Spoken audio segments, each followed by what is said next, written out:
Buenas tardes a todos los alumnos. Vamos a empezar la clase. Verifiquen si tienen la visual, si tienen el audio, por favor.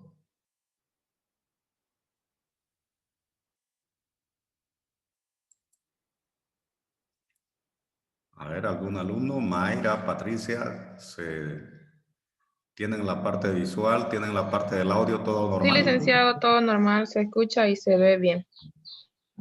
Ya. Primero, vamos a poner las reglas para evaluar la materia. Vamos a tomar 3 parciales. Cada parcial vale 25%. Normalmente son 9 unidades en la materia. Terminamos 3 unidades, damos el primer parcial. Para cada parcial van a tener 2 semanas. Después de terminar la unidad que entra, la última unidad que entra al parcial, 2 semanas para que estudien. Por lo tanto, los exámenes son impostergables, ¿no? No vamos a suspender ningún examen. Ahí hay 75 puntos. Luego tenemos 5 puntos que los alumnos que no se falten ni una clase, terminamos la unidad, como todo es casi práctico en la materia, vamos aplicando ejercicios, resolviendo ejercicios. Ustedes terminan la clase resolviendo otro ejercicio con otros datos para reforzar el conocimiento de la unidad. Entonces tienen que resolver en la clase, hasta terminar la clase. A eso estamos dando 5 puntos por participar, por no faltar a clases. Hasta ahí hay 80 puntos. 10 puntos, 10% corresponde a los prácticos. Vale decir que si para el primer parcial hay 3 unidades, a cada unidad hay ejercicios. Para las 3 unidades de repente tienen que presentar 20 ejercicios. Esos 20 ejercicios nosotros le evaluamos con una A, con una B, con una C, con una D. Para que tengan una A, tienen que haber resuelto, a ver, si son 20 ejercicios para las 3 unidades, si resuelven de 1 a 5 ejercicios, tienen una D, vale 2.5 sobre los 10.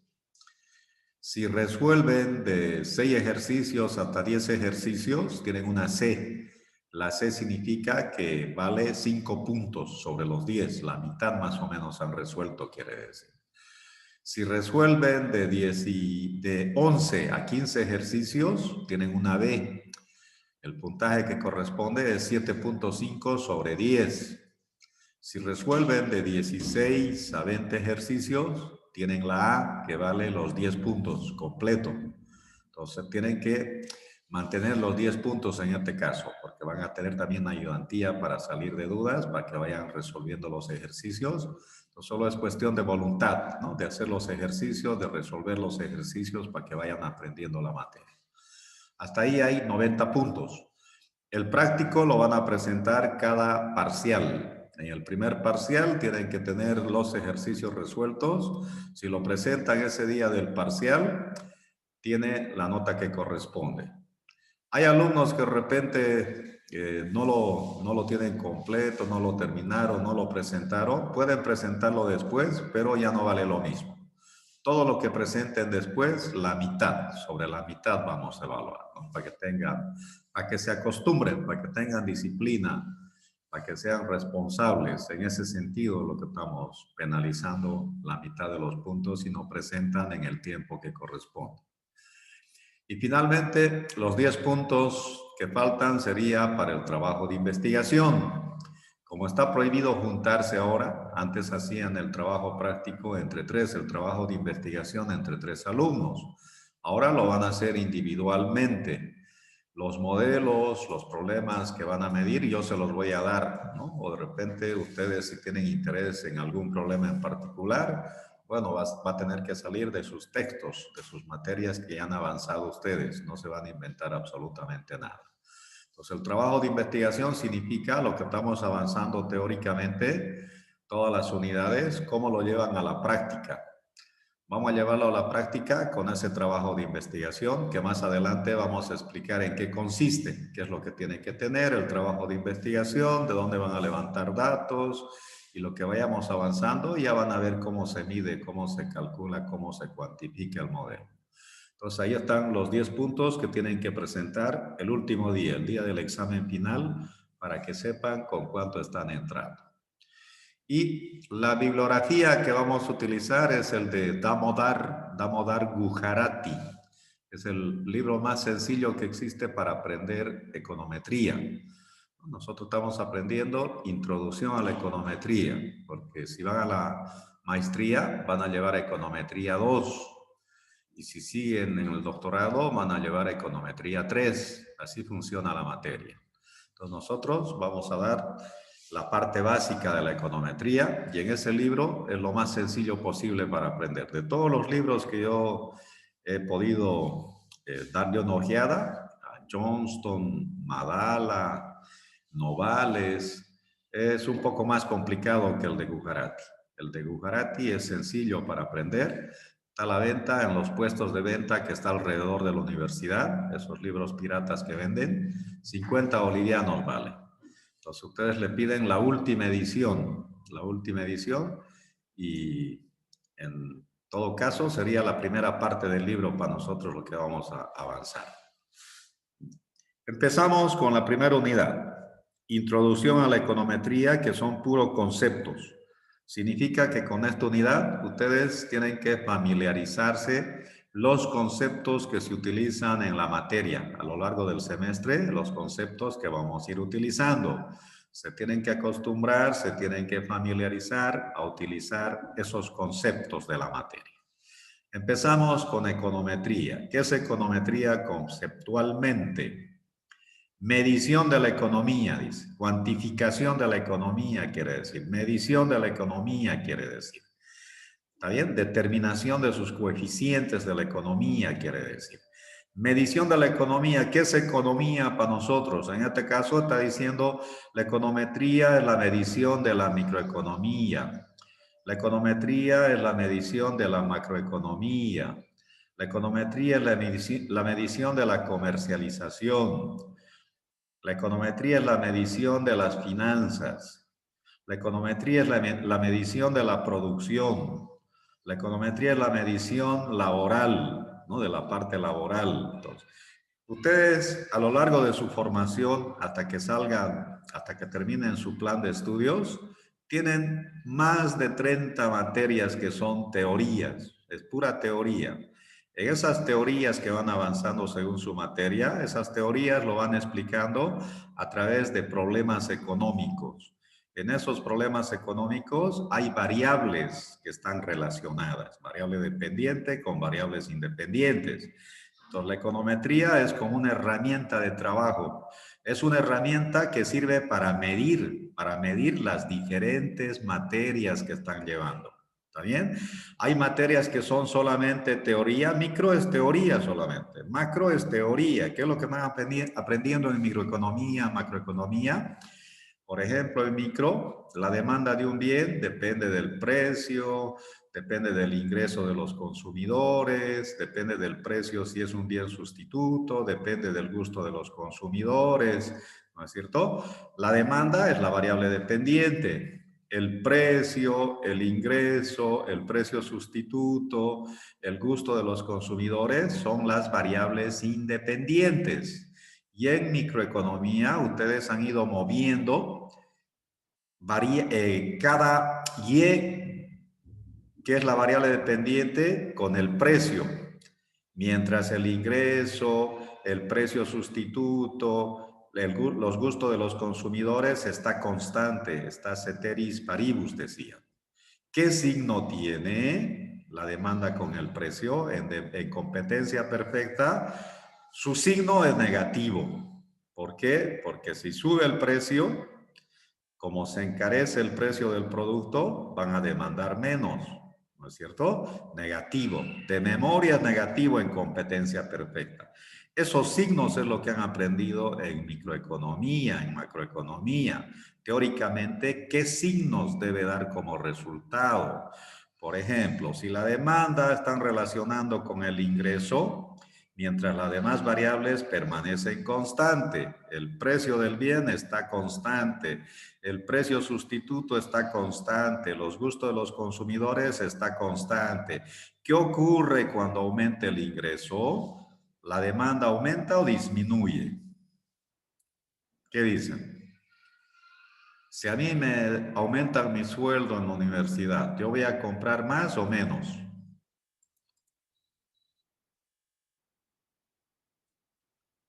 Justa Padilla. ¿Qué signo va a dar? Estamos en micro, está recordándose de microeconomía. ¿Qué signo? Más, licenciado. Más, ¿no es cierto? Va a ser positivo, quiere decir. Entonces, la demanda con el ingreso siempre es positivo, siempre va a ser positivo. ¿Está bien? Entonces, eso es lo que han aprendido en las materias teóricas, los signos, los signos. ¿Qué signos van a tener? ¿Cuándo va a ser negativo? ¿Cuándo va a ser positivo? Entonces, la econometría, otra vez, conceptualmente es la medición de la microeconomía, la medición de la macroeconomía, la medición de las finanzas, la medición de la producción, la medición de la comercialización, de las materias teóricas que están llevando. Si no aplican econometría, no están determinando nada. Su materia quedó como teoría solamente. No están aplicando ni lo que llevaron teóricamente porque no están midiendo, no están cuantificando, no están determinando absolutamente nada si no le aplican econometría. Eso es econometría. Es una combinación de estadística, de matemática, para poder cuantificar, para poder medir el problema económico. ¿Está bien? Conceptualmente, entonces, medición de la economía. Nos quedamos con el concepto. En cambio, ¿qué pasa con una definición? Una definición es más exacto. Y una definición tienen que definir tal cual el autor lo definió en la definición. Y fíjense, en este caso, la econometría es la disciplina que se ocupa de la cuantificación de los fenómenos económicos. Es la disciplina, ¿no es cierto? ¿De qué se está ocupando? De cuantificar, de obtener los resultados de los fenómenos económicos y de la verificación de las teorías económicas. Esos resultados que han obtenido, que han cuantificado, esos resultados que han cuantificado en los problemas económicos, tienen que verificar, tienen que aplicar la estadística 2, tienen que hacer prueba de hipótesis a sus resultados que han obtenido y ver si esos signos que son cuándo es positivo, cuándo es negativo según la teoría, si se cumple o no se cumple en base a los datos que ustedes están recogiendo de nuestra realidad acá en Santa Cruz o para el país. Y dice que con base en los datos que se disponen sobre las diferentes variables, tienen que recoger datos para las diferentes variables del problema y aplicando métodos específicos basados en la inferencia estadística. A sus resultados que obtengan, le van a aplicar estadística 2, está diciendo. Básicamente van a aplicar la unidad de parámetros poblacionales. En parámetros poblacionales han aprendido ustedes a construir intervalos de confianza. En este caso, intervalos de confianza para los coeficientes van a aplicar, ¿no? Para beta 1, para beta 2, para beta 3, que es lo que nos interesa medir, calcular en econometría. También van a hacer inferencia estadística, dice, van a hacer prueba de hipótesis para aceptar o para rechazar sus resultados de beta 1, de beta 2, de beta 3, etc. Entonces, una definición es más completo, ¿no es cierto? Otra vez sigamos con la definición. Es la disciplina que se ocupa de la cuantificación, de la medición de los fenómenos económicos, de microeconomía, de macroeconomía, de finanzas, de producción, de comercialización, a eso se está refiriendo. Y de la verificación de las teorías económicas. Los problemas económicos ustedes no tienen que inventarse, tienen que ir a revisar sus apuntes, tienen que ir a revisar los libros que han llevado en la materia, en el área que están interesados en aplicar, ¿no es cierto? A eso se está refiriendo. Con base en los datos que se disponen, tienen que recoger datos para la empresa que están haciendo el análisis, tienen que ir a conseguir datos donde corresponda a la CAINCO, a CADEX, a la CAO, etcétera, ¿no? Al INE. Tienen que conseguir datos para ese problema económico que está saliendo de la teoría, de lo que ustedes están revisando, su bibliografía, sus apuntes. Nada no se van a inventar en esta materia. Y en base a esos datos que han obtenido para las diferentes variables, tienen que aplicar inferencia estadística, está diciendo. Ya. Pasamos. Papel de la econometría.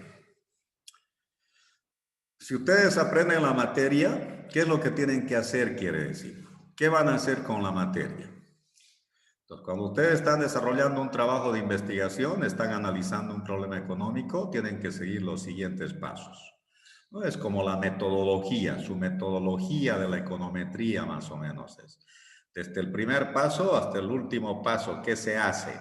¿No? A eso se está refiriendo.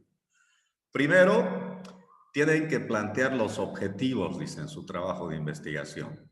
¿Qué son los objetivos? Son los fenómenos a cuantificar, las hipótesis a contrastar. Quiere decir que tienen que hacer una revisión bibliográfica de las teorías que han llevado en diferentes materias. Hay diferentes autores en cada materia que han llevado. Tienen que familiarizarse, entender la problemática que quieren analizar. En base a esa revisión bibliográfica va a salir estos objetivos que ustedes tienen que plantear. A eso se está refiriendo. ¿Está bien? ¿Y qué es lo que van a contrastar? Normalmente nosotros los coeficientes que hemos obtenido, ¿no? A eso a beta 1, a beta 2, a eso se está refiriendo, hipótesis a contrastar.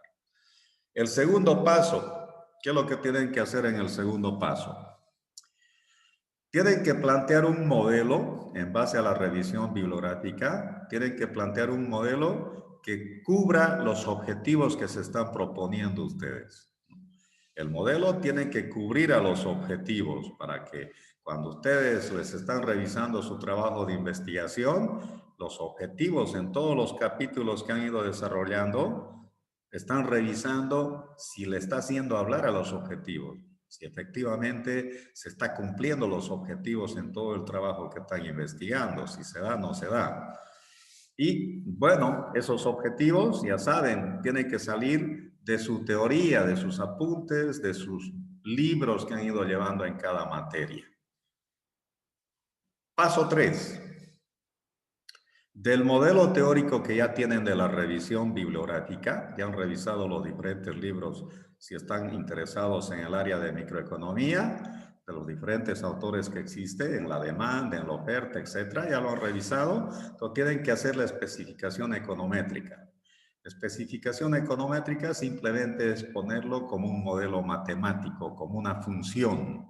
Y, que es la demanda, es igual a beta 1 más beta 2 por X2i, X2i es el precio del producto, más beta 3, X3i, X3i es el ingreso que tienen los consumidores, más beta 4, X4i es el precio si es un bien sustituto, más beta 5 por X5, X5 es el gusto de los consumidores, ¿no? En la demanda. Tal como está especificado la demanda en competencia perfecta en sus apuntes, en sus libros, eso es lo que le tienen acá que plantear matemáticamente, está diciendo en este paso, en el paso 3. Pasamos al paso 4, ya tienen su modelo matemático. En el paso 4, tienen que conseguir datos, tienen que ir a las instituciones a conseguir datos para esas variables. Si están haciendo para una empresa en particular, de esa empresa tienen que levantar sus datos desde que está funcionando la empresa hasta el último momento en que están haciendo el trabajo de investigación. Cuando tengan esos datos, están aplicando estadística, van a estimar los parámetros del modelo. ¿Qué son parámetros del modelo en econometría? Son los coeficientes a beta 1, beta 2, beta 3, beta 4. A eso le llamamos parámetros en econometría. Otros autores, en vez de betas, utilizan alfa 1, alfa 2, alfa 3. ¿No? Cada autor va utilizando letras griegas, simplemente van utilizando diferentes letras para diferenciarse entre ellos. Como diciendo, no estoy copiando del otro autor, ¿no es cierto? Simplemente por eso van utilizando diferentes símbolos. Pero los parámetros, para nosotros en la materia, va a ser los betas. Beta 1, beta 2, beta 3, beta 4, etcétera, según la cantidad de variables independientes que tenga el problema que quieran explicar, analizar. Una vez que han estimado estos coeficientes, pasamos al paso 5 y aplicamos estadística 2. Estadística 2, los coeficientes que hemos estimado, esos betas que hemos estimado, queremos ver si lo vamos a aceptar, lo vamos a rechazar según la teoría económica. Los resultados tienen que ir de acuerdo a lo que dice la teoría económica, a lo que dicen sus libros, a lo que dicen sus apuntes. ¿No es cierto? Simplemente ustedes están buscando evidencia empírica. Los datos de la realidad en Santa Cruz para esa empresa va de acuerdo con lo que dice la teoría económica y microeconomía.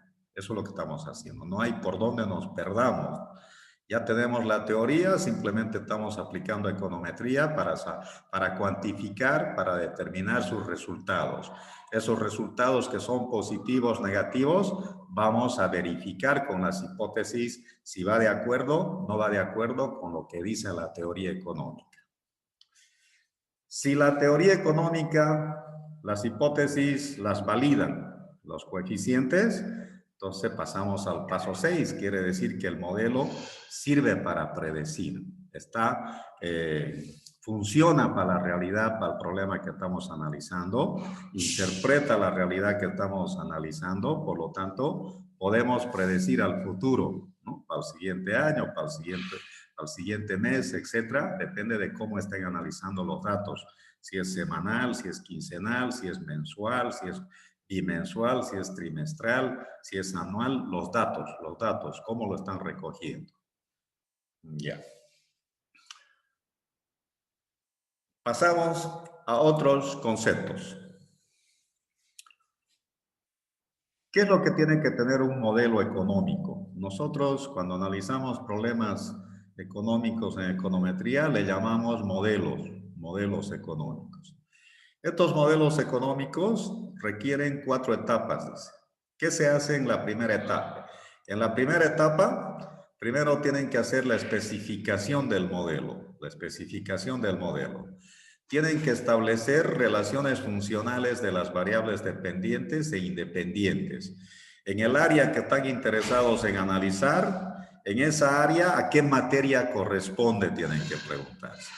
Si han identificado las materias que corresponden a esa área, tienen que volver a revisar bibliográficamente, darle un repaso al libro y de ese libro, de esa área, qué específicamente, qué problema quieren analizar, ¿no es cierto? Todo ese reconocimiento del problema económico que ustedes quieren analizar es el marco teórico para nosotros en econometría. No hay nada que nos estamos inventando. Su marco teórico es la teoría en el área que están interesados en analizar. Entonces, cuando revisamos la bibliografía, estamos viendo en los problemas que nos interesan las relaciones funcionales. ¿Qué es la variable dependiente? ¿A qué le estamos llamando variables independientes en ese problema económico? Luego, tenemos que determinar cuáles son las variables endógenas en nuestro problema económico. ¿Cuáles son las variables exógenas en nuestro problema económico? Las variables endógenas normalmente son las variables que están explicadas dentro del problema económico, dentro del modelo. Son propios del problema económico. En cambio, las variables exógenas normalmente son variables que sirven para hacer política económica, para influir. Normalmente viene esto del gobierno, impuestos, subvenciones, etcétera, ¿no? Esas son las variables exógenas. En cambio, la demanda, el precio, el ingreso son las variables endógenas, que son propias del modelo, quiere decir. Eso es lo que hay que reconocer en un problema económico. ¿Cuáles son variables endógenas? ¿Cuáles son variables exógenas? También hay que determinar su forma funcional. El problema económico que van a analizar, en base a los datos que han recogido, esos datos que han recogido en este problema que están analizando, ¿se comporta como una función lineal? ¿Se comporta como una función exponencial? Si no es lineal ni exponencial, de repente se comporta como una cuadrática o es una función logarítmica. Los datos, su forma de los datos es el que determina qué forma va a tener la función. A eso se está refiriendo la forma funcional, ¿no? Tienen que especificar el problema económico con qué función van a analizar, van a interpretar los resultados. Si van a utilizar una lineal, una exponencial, hay indicadores técnicos que nosotros calculamos y sabemos qué función se adecua mejor al problema que estamos analizando. Ya más adelante lo vamos a ver. Cuando llegue el momento van a saber cómo se determina cuál es la mejor función. Por ahora solamente, cuando están especificando su modelo económico, también tienen que especificar qué forma funcional va a tener lo que van a analizar. Ya. En la segunda etapa, ¿qué tienen que hacer en la segunda etapa? Ya hemos seleccionado las variables, hemos elegido la forma funcional, recogemos información estadística y tenemos que estimar sus coeficientes numéricos, ¿no? Mediante técnicas estadísticas. Cuando estamos calculando los coeficientes, estamos aplicando estadística, quiere decir. Una vez que hemos hecho la estimación de los coeficientes correspondientes, pasamos al paso 3. En el paso 3 tenemos que aplicar la estadística 2, inferencia estadística. Tenemos que hacer verificación de hipótesis. Hipótesis de los coeficientes que hemos calculado, que hemos estimado y tenemos que ver si lo vamos a aceptar o lo vamos a rechazar. Para eso utilizamos las tablas estadísticas que han utilizado de la distribución Z, la distribución T de Student, la distribución chi cuadrado, la distribución Fisher, ¿no es cierto? Por ejemplo, la distribución Z se utiliza cuando los datos son mayor o igual a 30 datos. Si tienen menor a 30 datos, tienen que utilizar tdstudent. Si utilizan chi cuadrado, dentro de 10 minutos va a desaparecer la pantalla. Todavía no me dieron el código para entrar a Zoom ilimitado. Están haciendo el contrato con Entel. Por el momento, ya saben, 40 minutos tienen que volver a colgarse otra vez. Y así va a seguir funcionando hasta que tengamos el código de la universidad. En 10 minutos va a desaparecer, se vuelven a conectar de nuevo.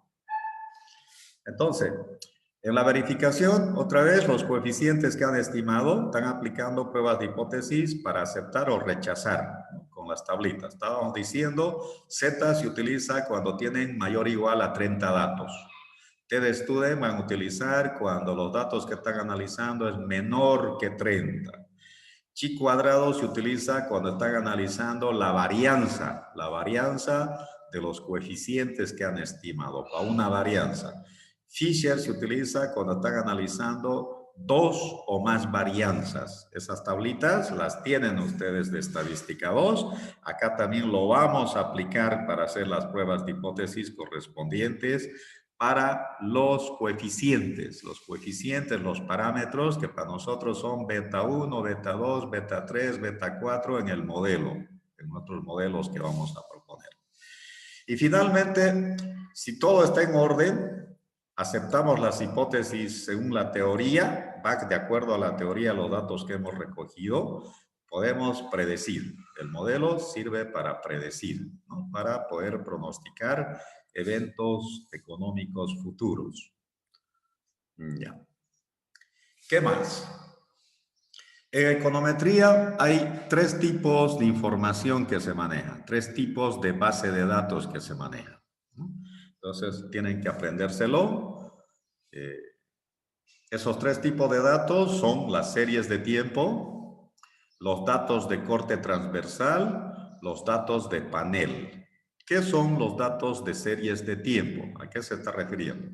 Cuando ustedes van a las instituciones, van a las empresas, van a la CAINCO, van a la CAO, van a CADEX, van recogiendo datos para las variables, si es semanal, si es diario, si es semanal, si los datos están mensualmente, si los datos están bimensualmente, si los datos están trimestralmente, o si están semestralmente, o los datos que han conseguido son en forma anual, o los datos que han conseguido es en forma quinquenal. A todo eso se llama series de tiempo. ¿Está bien? Cuando tengan datos en forma diaria, cuando tengan datos en forma semanal, cuando tengan datos en forma mensual, cuando tengan datos en forma trimestral, en forma semestral, cuando consigan datos en forma anual, cuando tengan datos en forma quinquenal, se llama series de tiempo, la base de datos que están manejando. ¿Cuándo son datos de corte transversal? Los datos de corte transversal es cuando ustedes están aplicando una encuesta en un momento del tiempo. La encuesta se lleva a cabo de tal fecha a tal fecha. En todo ese periodo están aplicando las encuestas y cuando están aplicando las encuestas se están levantando información para los datos, para las variables que les interesa. Están consiguiendo datos para las variables que les interesa, al ingreso, la edad de los consumidores, etc. Pero están preguntando mediante una encuesta, se llaman datos de corte transversal. Cuando hacen encuestas y consiguen datos para sus variables de su problema económico que quieren analizar, se llama datos de corte transversal. ¿Qué son los datos de panel? Es una combinación, están combinando los 2 tipos de datos. Por un lado tienen series de tiempo, por otro lado están haciendo encuestas para las mismas variables,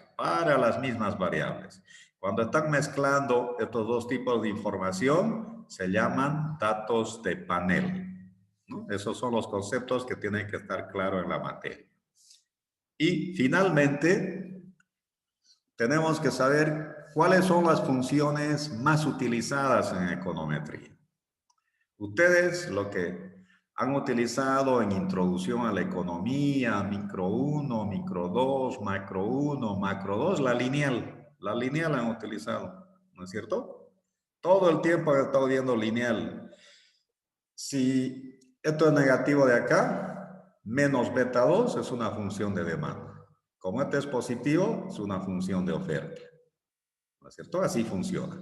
Entonces, fíjense, todas las Y's en econometría para nosotros son las variables dependientes, la variable dependiente. Las X son las variables independientes del modelo. En este caso, en la función lineal solo tiene una variable independiente. En la función cuadrática tiene una sola variable independiente. Quiere decir, esta cuadrática ustedes lo han utilizado para maximizar beneficios, para minimizar costos. Para eso sirve esta función. Porque su forma es como una U hacia arriba, un máximo, hay un máximo. Si esto es positivo, si es positivo o negativo sus resultados, la U es al revés, sirve para encontrar un mínimo, un punto mínimo abajo, ¿no? Para eso sirve, para maximizar beneficios, para minimizar costos. Ahí se utiliza esta función cuadrática, que de repente en micro han debido ver en costos, en producción. La cúbica se utiliza en macroeconomía. Ustedes lo han visto en crecimiento económico, ciclos económicos. En ciclos económicos se utiliza esta función. Como es una cúbica, tiene una forma como las olas del mar, va subiendo arriba, va subiendo, va bajando, va subiendo. Por decir, los ciclos económicos, el crecimiento de un país va creciendo 1, 2, 3, hacia arriba va creciendo, 2, 3, 4, en el cuarto año llega a su punto máximo. Y por diferentes motivos, problemas sociales, políticos, etcétera, empieza a arruinarse la situación económica y va decreciendo 1, 2, 3, 4 años, llega a su punto mínimo, punto crítico, y otra vez empieza a mejorar la situación económica y así como las olas del mar se va comportando, pero siempre hacia arriba, porque la población va creciendo. Como siempre va creciendo, van aumentando las empresas, la producción, etc. Sirve para ciclos económicos la función cúbica, para analizar los ciclos económicos, en macroeconomía, en crecimiento económico. Ahí se lo utiliza. La función hiperbólica se utiliza en micro, ustedes lo han utilizado cuando hacían curvas de indiferencia, ¿no? Que son así media torcidas, ¿no es cierto? Del eje X al eje Y va doblándose, son curvas de indiferencia. Esa forma da la hiperbólica. Y nosotros que ahora vamos a ver los modelos semilogarítmicos, en este caso log-lin, log-log, lin-log. ¿Cómo analiza estos modelos? El primer log es para las Y's. Si dice log, significa que Y está afectado con el logaritmo natural. Si dice lin, en la segunda partecita es para las X, todo lo que está después del guión, ¿no? Lin, lineal, el X está lineal, lo están analizando en forma absoluta, quiere decir. Lineal en forma absoluta. Cambios absolutos generan cambios, Y cuando tiene el logaritmo natural, los cambios son relativos, quiere decir. Cambios absolutos en X generan cambios relativos en Y. ¿En cuánto? En este beta 2. En este beta 2. Si es positivo, ¿no? Cuando X cambia en forma absoluta, Y cambia en forma relativa, en forma porcentual, aumenta, porque es positivo, aumenta en beta 2, dice, en la cantidad que calculan. Por eso nos interesa calcular, determinar, cuantificar los betas. Son números. Cuando apliquen la base de datos, estos van a ser números, son números, ¿no? Van a representar pesos, toneladas, unidades, etcétera, según cómo esté especificadas las variables. En este caso estamos diciendo cuando es log-lin, cuando está log, significa que el Y está afectado, la variable dependiente. Si dice lin, el X es lineal, es cambio absoluto. Si dice log, cambio relativo en Y quiere decir. El otro, log. Los dos están afectados con logaritmo natural. Por lo tanto, decimos, cambios relativos en X generan cambios relativos en Y. Cambios porcentuales en X generan cambios